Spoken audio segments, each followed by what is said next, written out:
I was thinking about I would throw out some interesting statistics for our area first. We are the 36th largest metropolitan area in the country, and for us, Virginia Beach is part of the 16 cities that make up Hampton Roads, which is this metropolitan area. We're also, when you look at cities that are vulnerable to sea level rise, New Orleans is number 1, Hampton Roads is number 2 on that list.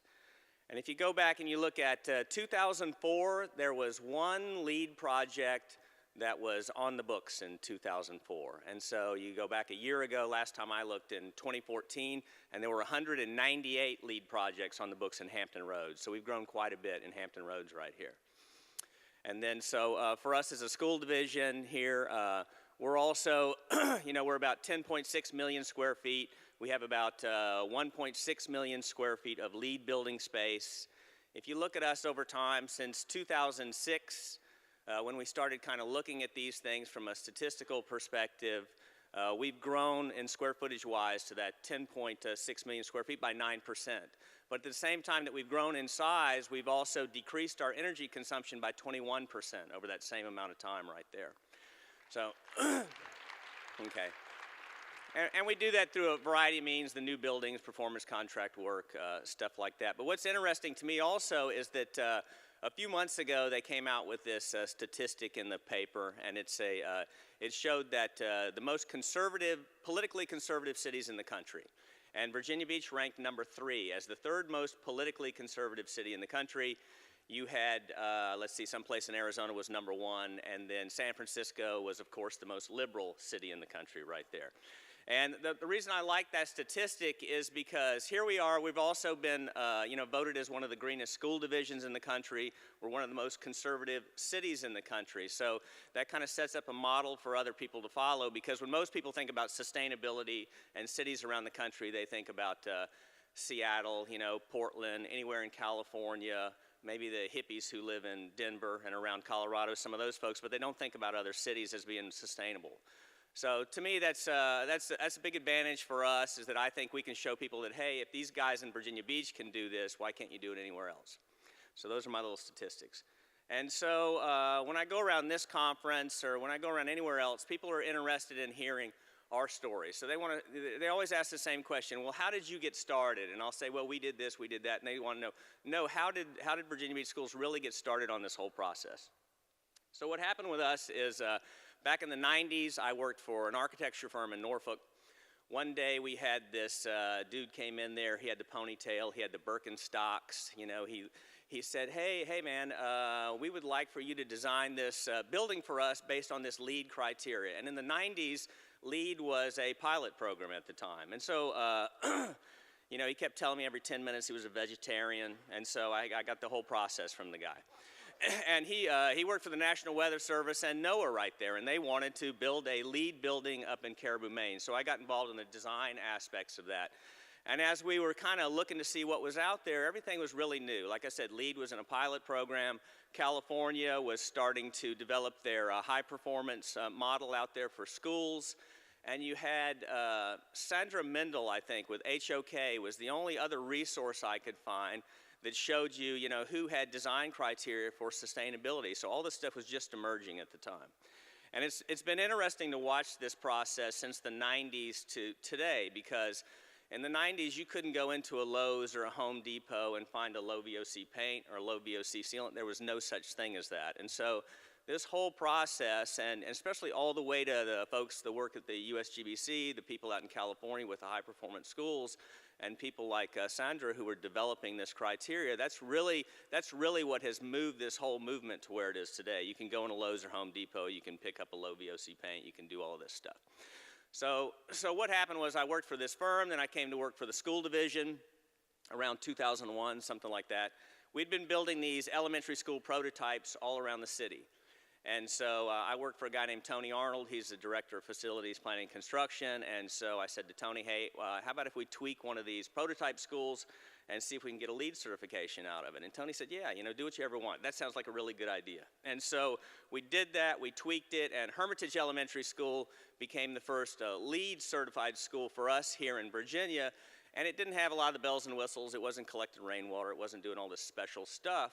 But we found out it had really good indoor air quality. So 3 years after we moved into that building, a news station came out there. They interviewed the school nurse. The school nurse said, you know, since we've moved into this building, we used to have X number of respiratory-related ambulance calls every year. Since we moved into this building, we don't have any of those anymore. So we don't have kids who typically had asthma problems. They don't have problems in these buildings. So that was really interesting to me because it's a building, like I said, didn't have a lot of the bells and whistles. It had one of these kind of invisible things that you don't see, but it really improved the quality of life inside that building. And so that was Hermitage. Hermitage, about the time it was getting ready to open in 2005, I got called back on active duty. And so I was on duty, active duty for about 16 months. And while I'm gone, you know, I would think about, I very seldom kind of think about this stuff, but I remember very vividly, so one night we're getting ready to go out on an op. And so what you do is you prepare for this op over a couple of days. And then you're getting ready for your insertion. We usually insert, you know, 1:30 or 1 o'clock in the morning, 12:30. That's why you hear the term zero dark 30. So I'm sitting there, and we're kind of out in the middle of nowhere. I'm outside my trailer. I'm sitting on the ground. And typically, right before you load up to go somewhere, you're kind of relaxing, and you're thinking about other things. And so I remember you look up, you know, really starry night. I'm sitting there with all my gear. So I'm loaded up with weapons, grenades, all this stuff. I'm sitting on the ground, and I'm meditating. Kind of, it's a very zen moment for me. And you can kind of hear the gunfire in the background, a random explosion every once in a while is happening, so it's very relaxing. And I'm waiting to get inserted by these tanks to go somewhere. And so I started thinking about, you know, that sustainability stuff, because back at the beach, we had started with the built environment. That's really all we were looking at from a sustainability perspective. And I was thinking, you know, when I get back, maybe we can kind of look at a much larger picture of this. You know, how do we kind of integrate these practices throughout the school division, and then how do we educate the public about that? And so as bizarre as it sounds, this is where those kind of, this holistic approach came from. And I'm not schizophrenic or anything like that, but you know, it was an interesting process. And typically when we're going out on an operation like that, it's going to end in a very violent conclusion. So, and here I am, I'm thinking about interdisciplinary, interconnectedness, you know, how you bring all this stuff together. And so it was interesting. But I get back, and so I asked Tony, I said, hey, how's all the stuff going with the lead buildings after 16 months? And Tony looks at his feet, you know, and he was not going to make eye contact. And he said, we really haven't done much with it. And they started 3 other projects, and they weren't moving toward this lead process. So we thought, you know, now's a good time to kind of implement this holistic approach. That's what we did. We formed this committee that kind of evaluates from all the different departments what we're doing as a school division from a sustainability perspective. We identified sustainable school liaisons in all the schools, and that's kind of a conduit between this committee and the schools of how you get this information back and forth out there.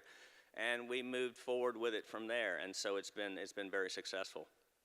But another question I always get asked is, and it happened yesterday a couple of times, is, okay, if you had any words of advice that you could give to somebody who's trying to start this stuff, what would you do? And I always say, yeah, and Dr. Spence, you may not want to hear this, but I say it's better to beg for forgiveness than ask for permission. So, you know, that's the way to do things. And I think he agrees with that philosophy. He likes for people to go out and do the work. You don't have to work your way through all these layers of bureaucracy. And so when I say that, I'm talking about it in terms of you're not necessarily going out on a limb with a bad idea. And for a good example, when we started with the lead buildings, we didn't go tell anybody we were going to build a lead school or do any of this stuff because, you know, 13 years ago, we knew it would have been somewhat of a political football. And so it probably would have been nixed before anything got started. We weren't asking for additional money. We were just going to take the funds that we typically had and design in that way. So what we did was we started this process. We built a couple of these buildings, you know. We developed that committee and all, and we did this without really talking to anybody about it. And then we had a success story that we could go and present that, and then we could take it to the school board, and we could start talking about what we're doing, and here's the data to back it up. And it was very hard for people to shoot down the idea once we had developed that data right there. So that's my best advice right there is fly under the radar. Don't talk about what you're doing and just kind of, you know, put your head down and go about your business right there. And so for us, you know, there's a saying that I really like. I don't know where it came from, but it's great teachers don't teach. They provide an environment where learning can take place. And that's what we're trying to do here. We're trying to, you know, develop the best possible environment that we can. Thank you.